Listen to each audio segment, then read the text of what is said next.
what you might call the founding fathers of East at John Tyson Elementary School. We were in the first East class ever at our school. We installed our East program in 2019, and we started some hype about the East experience. Then we got busy with the work of East, team building, student trainings, client meetings, project work, collaborating with other East programs, building community partnerships, celebrating technology wins, and promoting our program. And then we were empowered to do East a different way, a way that is actually the norm for us. As a result of COVID, we filled our golden cart with projects that have impacted us and our community. If you follow us on social media, you see that we are super engaged in doing the business of East. We are learning and growing more every week. We've created innovative solutions to community problems, addressed real-life challenges like food insecurity and language equity, and done things that have never been done at our school. As a new program in Springdale, we have a challenge. There are 28 outstanding East programs, and it seems like everyone is already connected with an East program. In addition, we've basically been school-bound for 2.5 of our program's 3 years, so we decided this would be the year of connections for us. Our project, High Five Friday, is actually serving 2 purposes. We emailed businesses, churches, teams, and clubs and invited them to join us. Due to COVID, many will not volunteer yet, but we have scheduled 12 groups to high five with us. High Five Friday is getting a positive response from our community. KLRC even gave our project a shout out. So I got this email from Cheyenne, Colin, and Emerson. They are 5th grade East students at John Tyson Elementary School in Springdale, and they have this cool campaign going on at their school to spread positivity. We love this idea.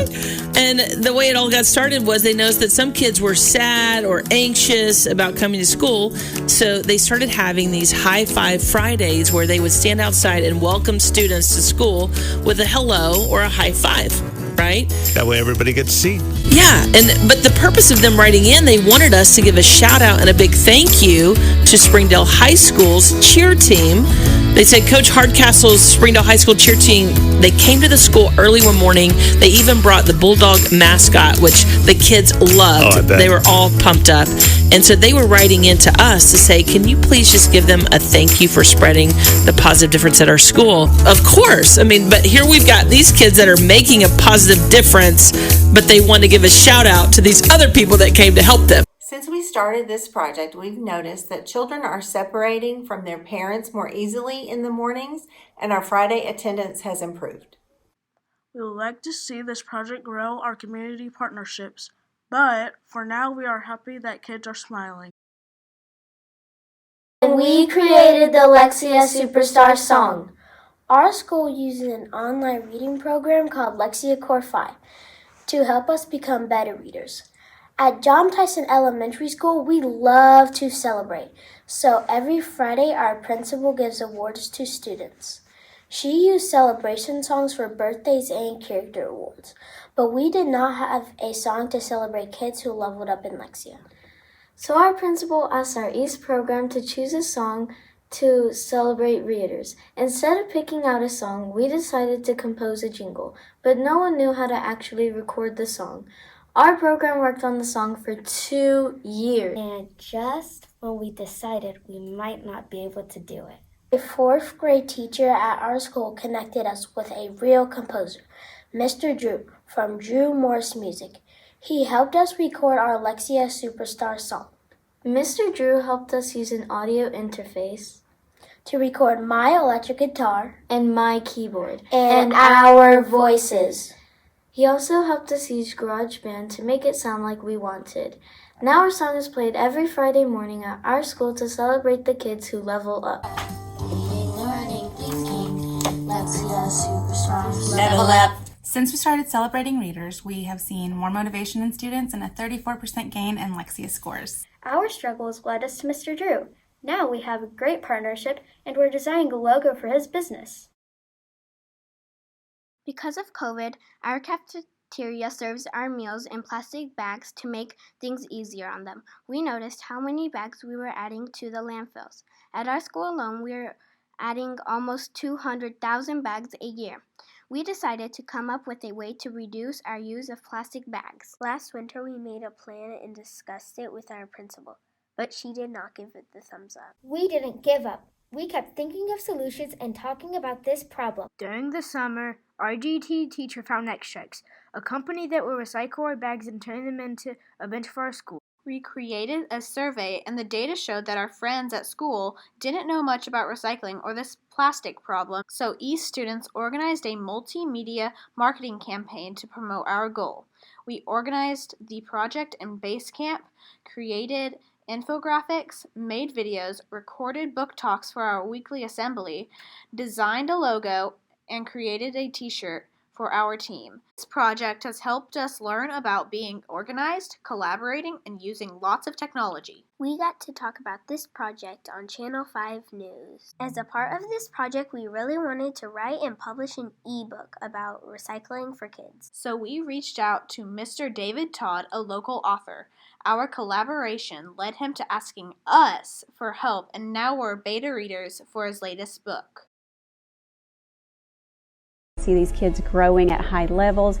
We are embracing their interests, helping them solve real-world problems.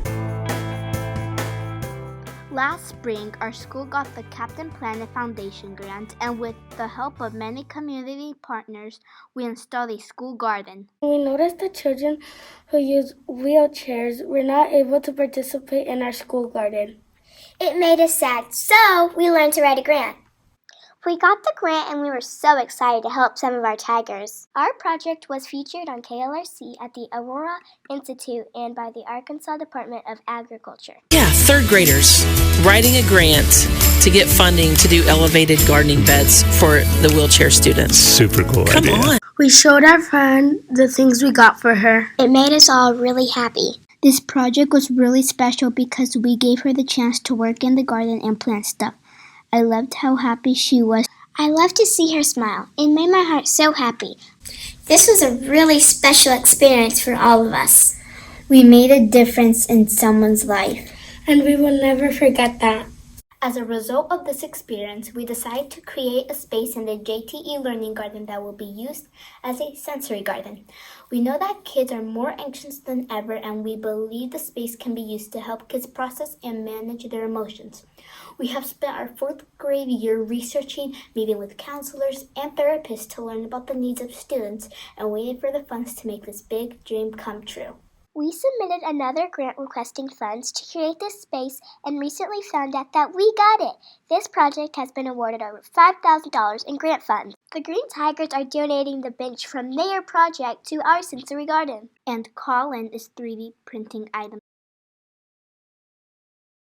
We produce Tiger Talk, a podcast that has a worldwide audience. We were able to work with professional podcasters to learn about podcasting. My favorite part of being a Tiger Talk host is getting to use the technology and thinking out of the box. When I joined the show, I was not confident in myself, my ability to talk to others, or the skills that were necessary to produce a podcast. Now it's easy for me to email and talk to other people, including really important people. We are at John Tyson Elementary today. Last year, since the parents couldn't come to our school because of COVID, we wanted them to have a way to know what's happening in our school. We wrote, produced, and published 13 episodes of Tiger Talk. COVID stopped us from doing in-person interviews. We learned to use Bluetooth with our podcasting equipment and started calling our guests on cell phone to record interviews. And, like everyone else, we used Zoom. We shared our project at a national conference and we were featured in a famous blog. 3 years ago, I didn't know how to turn this computer on,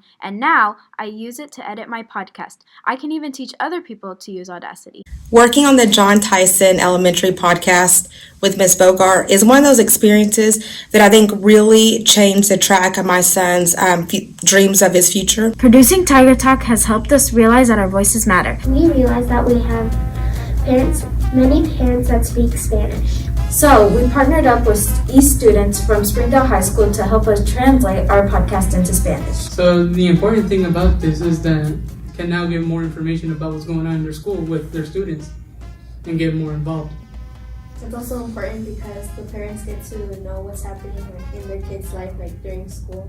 We're so proud of you. You guys are what makes a difference in our community. East is where we can make a difference, where our voices matter, and where we know with time we can do anything.